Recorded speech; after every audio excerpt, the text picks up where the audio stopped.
Romans 5 and 8. He's got it all up there.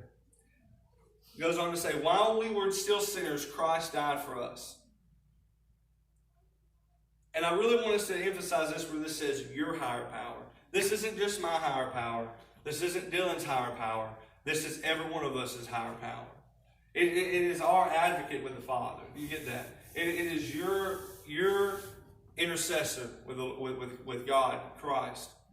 No matter what comes your way, together you and God, that you can handle it. 1 Corinthians 10 and 13 goes on to say, and God is faithful. He will not let you be tempted beyond what you can bear. But when you are tempted, He will also provide a way out.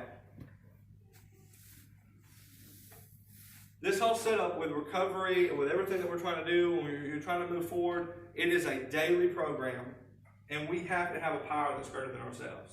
Everything that we are trying to accomplish in our life, everywhere that we're trying to get, we can't do it on our own. You know, you can try. And a lot of people get real success, you know. They really get to places in life, but they never find what they're looking for. They never find their answers. They always are in this insanity mindset, or that when they're going through these actions, when things are going on, that they're doing the same things over and over again, expecting a different result. You know? Matthew 6 and 34 says, so don't be anxious about tomorrow. God will take care of your tomorrow too. Live one day at a time. Live one day at a time. So the lesson tonight, I hope everyone takes home this sanity lesson, is a self-reflection that we can take throughout the week. That we can remember what is insanity.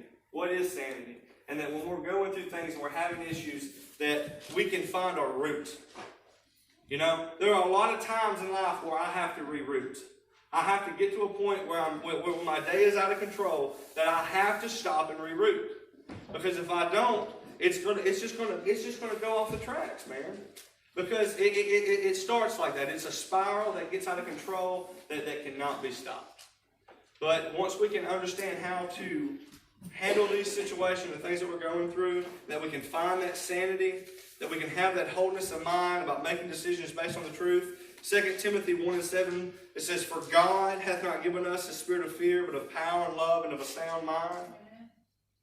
Sometimes it's easier to read the Scripture than it is to live the Scripture. Amen. You know? But when we're having a hard time living the Scripture, that's when we have to lean on Him. We have to find the root. We have to reroute. Because a mind that isn't rooted is gone, man. You know? It literally, I've had it happen in my life, and I know you've had it happen in yours. You know, you'll have day one here, and the next thing you know, it's like, man, we're at day 150, and I don't even know what happened to, you know, every day in between. Because it's just a spiral.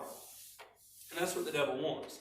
The devil wants to keep you in this bondage of your mind, and of your soul, and of your spirit, and your actions. He wants me in that. You know how I talked about me getting so frustrated?